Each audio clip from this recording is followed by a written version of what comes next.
How's it going, everybody? Welcome to another Movie Hooker video. I am Gary from Movie Hooker, as always, and today I want to take you through some brand new serial killer movies that are going to be releasing this year. Some very soon. Sorry about my roosters, but you know the crack. Some very soon, and some expected next year. So I just want to get straight into it. Excuse me. It was an article that I wrote a couple of days ago. I'm so sorry about my roosters. I've actually had someone threw a rooster into my garden last night, and yeah, now I have three roosters, and it's absolute mayhem. Never mind, but that's why you can hear all that. So I apologise for that stuff. So let me get my article up here. Yeah, we definitely have some really good stuff, and I think that you're going to have heard of some of these. Definitely, if you haven't heard of them, then I have no idea what you've been doing. So moviehooker.com, little plug for my website there.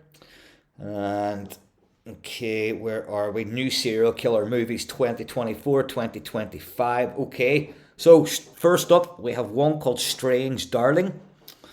This looks, I don't know if this one's going to be crazy grim, but it looks like it's paying respect to a lot of like 70s serial killer movies, or just cat and mouse type thrillers. As far as I know, this film is about a woman. It's described. It's the last few months in the life of a serial killer. That is the synopsis for it.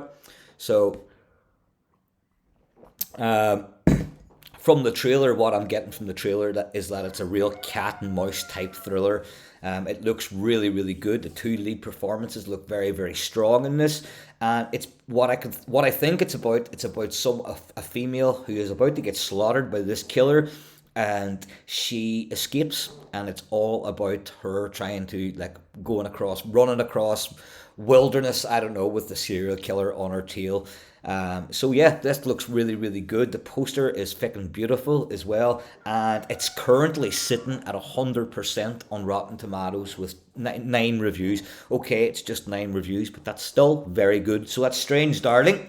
That's coming out pretty soon, I think, this year anyway. Next up is Longlegs. Right. Longlegs has been definitely my most anticipated movie of the year. If anybody when people say Nick Cage can't act, I am like, this is just insane talk, right? Insane talk. The man is a great actor. If you don't think he's a great actor, check out Leaving Las Vegas. Check out Raising Arizona. Check out fucking The Weatherman with Michael Caine. Like, the guy has done really good roles. He didn't have to try for a long time because he was just doing Hollywood shit, and then he went through a period of like sort of like straight to DVD, like where we would find John Travolta and John Malkovich pretty much these days, and straight to shut the fuck up, and straight to DVDs. But now he's left that, and he's started choosing these real independent horror roles. What I'm on about is Mandy, the Panos Cosmatos movie. We've also got The Color Out of Space, the H.P. Lovecraft adaptation. What else did he do? Renfield, he done, which is great. I am sorry, he is a brilliant actor. That is like a brilliant Dracula, sorry, and that is another example of how good Nicolas Cage is. He loves Dracula. This guy is a gothic horror nut, so I think he really put his all into playing Dracula, and I would happily watch him again. Sorry about the fucking rooster. I'm calling my new rooster Cujo, by the way. So yes, his new movie, the one that I want to talk about, is called Longlegs. I'm sure you already know this. The reviews have been absolutely insane. This is going to be one that's going to test the viewer. It's not going to be for everybody. If it plays at local cinemas, I am pretty sure there's going to be a lot of people walking out, and I am not going to be one of them. Yes, this stars Michael Monroe and Nicolas Cage. It is written and it is directed by Oz Perkins. And it is about an FBI agent who is hot on the trail of a serial killer who has been butchering families. And I try to not watch the trailers, but I am so far down the rabbit hole with Longlegs that it was impossible for me not to watch the trailers. And like this guy is butchering families. We've got very, very little. We've seen very little of Nicolas Cage's actual character. We've heard more sort of audio on his character, and he just sounds absolutely unhinged, fucking demented. He belongs in a padded cell. He's not even talking. He's whimpering, and it's just insanely creepy. And yes, so an FBI agent is hot on looking for a serial killer who's been butchering families, and she finds out that she's got way more of a connection to this serial killer than she'd hoped for. Yes, this is going to go straight for the jugular. What I'm taking from the trailer here is that he's making these families do nasty stuff, i.e. like Funny Games, the Michael Haneke movie, where the two guys come in, kidnap a family, and say, if you don't do this, they such and such, if you don't kill your husband right now with that hammer on the head, then I am going to kill your two kids right in front of you. So they're left with no choice but to go over and kill their loved one. Bleak, absolute bleak. So that's Longlegs. I cannot wait. And please, if anybody from a Derry cinema is watching this, please get it in. I know no one from a fucking Derry cinema is watching this, but please get in Longlegs, because I am going to it twice in a row, hopefully. Right, here we go. Next up is, okay, I don't have a lot of information on this one. This is called The Epiphany. And it stars the great and the awesome Sylvester Stallone. I will hear no bad about Mr. Stallone either. I love Sylvester Stallone. Well, do I like the Expendables? Absolutely not. I think it's absolute fucking drivel. It's like the A-Team. Modern A-Team, where there's all these explosions and shut up, there's all these explosions and very little carnage. But yes, I love that Stallone has stayed true to the Rambo character throughout the years. When he makes a Rambo movie, you guaranteed this ain't for kids. Rambo is one hell of a badass, and if anything, the Rambo movies are only getting more violent. So like Stallone has sort of like went on now and entered into a world maybe of serious roles at cinema. Well, I say that he played a superhero in Samaritan, which was watchable, just a little bit paper thin, I think it was. There was just something about it, but it was good enough that Samaritan has now got a new sequel. He also plays like a head of a crime family in a series called Tulsa King, which I haven't checked out yet, but I have heard mixed reports, and that's why I'm not running to check it out. But also he has I think that's really it, isn't it? Oh, he done Copland back in the day, which is another really good serious role. So The Epiphany is what I want to talk about, and he plays a detective from Philadelphia, and he is hunting a serial killer who is killing members of the Catholic Church in Philadelphia. I'm not too sure if it's members of the Catholic Church or it's people connected to the Catholic Church, but that's all I really know about this. It sounds pretty good. And yeah, that's going to be releasing next year. I think I've seen a still of it, and it looks, I'm sold. I like something. If he's going to do something quite dark, Sylvester Stallone, I am here for it. So that's called The Epiphany. Next up, and the last one of the list, I think, is, no, it's not. It's the second last. Right, next up is Speak No Evil, the remake of the 2022, yes, 22 Dutch horror, human horror, I like to call it. Like, who remakes a fucking movie in 2022? It's now only 2024. You know what I mean? It's barely out of the cinemas. But if it's going to be remade, this is my thing now about this. The movie I want to talk about is Speak No Evil. And this is one of those wonderful movies that divides the viewer. Everybody is, I just love it. Everybody is at war. I am one of those people that love the ending, and one of those people that love the decisions that the parents make, however atrocious they were.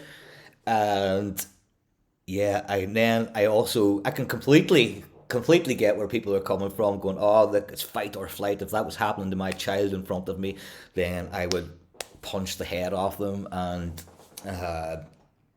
save the day.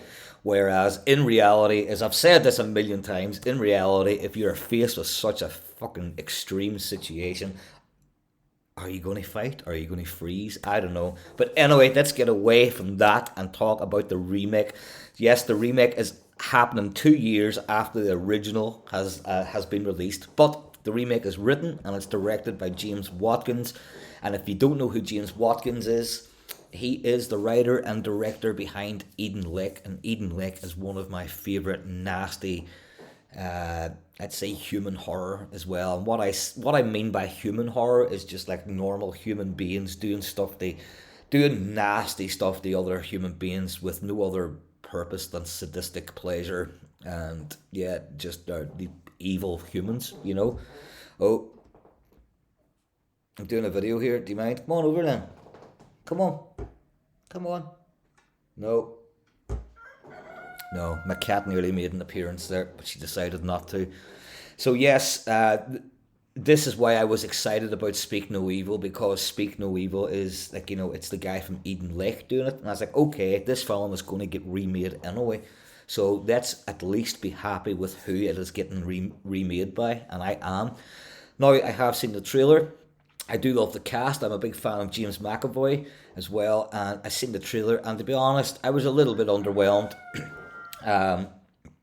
It was just, it seemed very similar to it. Now, when I learned about the remake of Speak No Evil, I was like, right, if they like explore the killers way more, because there was a scene in the original movie where the dad goes up into the basement or something, and there's all these like photographs of like people that has been killed. So these guys have been doing that for years. I'm like, show us more of that, please. Show us more of this, the other slayings of other families. Let's learn more about the killers. But it doesn't look like it's going that way. Plus, will this, like, is transition the word I'm looking for? I don't know. Will this work as a British remake? Because if you don't know, the two guys that wrote this, they wrote it because the Dutch people are so friendly. It was sort of just like a piss take, you know what I mean? That the Dutch will just agree to do anything, and they're so friendly. If you're Dutch, can you please confirm that? But I have actually watched a lot of interviews with the directors of this, and that I can confirm is that's why these people did what they did at the end of the movie. It's because, okay, I'm Dutch, I'll just go and do what you say, even if that means fucking stoning you. So that is Speak No Evil. It is going to be arriving soon, and I am going to say I am cautiously optimistic about this one. So let's hope. There's going to be nothing wrong with the acting, anyway, or the directing, but let's just hope that the story is just as good and just as harrowing as the Dutch classic, I would say. So last on my list of serial killer movies is, and I'm like, oh shit, no, I've actually got two more. Go me. So next up is Trap. This is one that you probably know of. This is bringing the awesome Josh Hartnett back onto the screen in front of our eyes again. I have missed Josh Hartnett. I recently rewatched 30 Days of Night, and it was just awesome. So yes, I miss Josh Hartnett, and it's great to see him back. Trap is a new serial killer movie from M. Night Shyamalan, and the trailer looked fucking stupid, man, right? And I just hope, like, being M. Night Shyamalan, there's got to be more depth to this. There's got to be different layers of this. I am convinced, because the trailer cannot be that stupid. Why is the trailer stupid? I'm going to tell you now, right? Just because you asked. There's this high operation with, like, this, like, I don't know, top secret operation going on in a stadium to capture a serial killer. This is highly secretive. Nobody can know about this. Nobody can know about it at all, or it's going to compromise the mission. So Josh Hartnett, there's like a team of people selling like floppy fingers for the concert or whatever it is, and hats and, merchandise. And Josh Hartnett goes up and goes, "The complete stranger." He sticks out his hand. He goes, "Hey, I'm John." The other guy goes, "Hey, I'm Gary." He goes, "What's going on?" And he goes, "Well, I'm not meant to tell you this, but there's a highly secretive operation." I was like, how does this fucking dude in the shop know about this top secret operation? And why is he just saying it to someone that he's just met? Let's go away phone. Literally just met by shaking his hand. Hi, I'm John. Hi, I'm Gary. I'll tell you what's going on. You know, it's like, oh my God, that is silly. So, yes, he is trapped inside a stadium. Cops are surrounding him. He's checking his phone all the time. He still has victims. But is he really the killer? Maybe it's the daughter that's the killer, the little girl that he's taken to. That would be a good twist, Mr. Shyamalan. But that is called Trap, which now brings me to the last movie on my list. And this is a very special one. I think out of all these movies here, I think this one I'm about to talk about, and obviously Longlegs as well. So I just closed my article because the title of this is a bit of a mouthful. Okay, the last one that I want to talk about is The Strange Tale of a Writer Who Decided to Write About a Serial Killer. Yes, how about that? This is a new dark comedy that stars the awesome Steve Buscemi as a serial killer. He is the serial killer in The Strange Tale of a Writer Who Decided to Write About a Serial Killer. I don't know an awful amount about this, but it sounds really good. Obviously, it's about a writer, and this writer is going through some marital issues. I think he may be getting a divorce, and he befriends an ex-serial killer, or a retired serial killer, but is he really in retirement? So this guy is, he's like telling him all his worries, and he becomes his sort of like marriage counselor, I guess. But at the same time, this serial killer has also become an inspiration for the book that he is writing. It sounds great, right? Steve Buscemi, I've never seen him in a role like this. We can talk about Con Air, where he played, oh my God, what did he call him? Gartner Green or something. I can't remember, something like that. He's never really played a really bad character. Oh my God, my phone is going. If it ain't my phone going, it's Rooster's going. I'm sorry.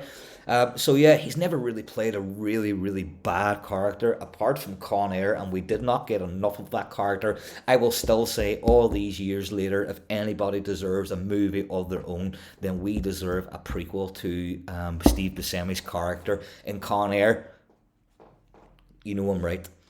Also, I guess he was pretty badass and bad in Boardwalk Empire as well. But guys, he's never played a serial killer. Or maybe he has, and I don't know. He's never played a serial killer. And I don't care if this has elements of comedy in it as well. I think Steve Buscemi would make an absolutely terrifying serial killer. And I cannot wait to see where this one goes.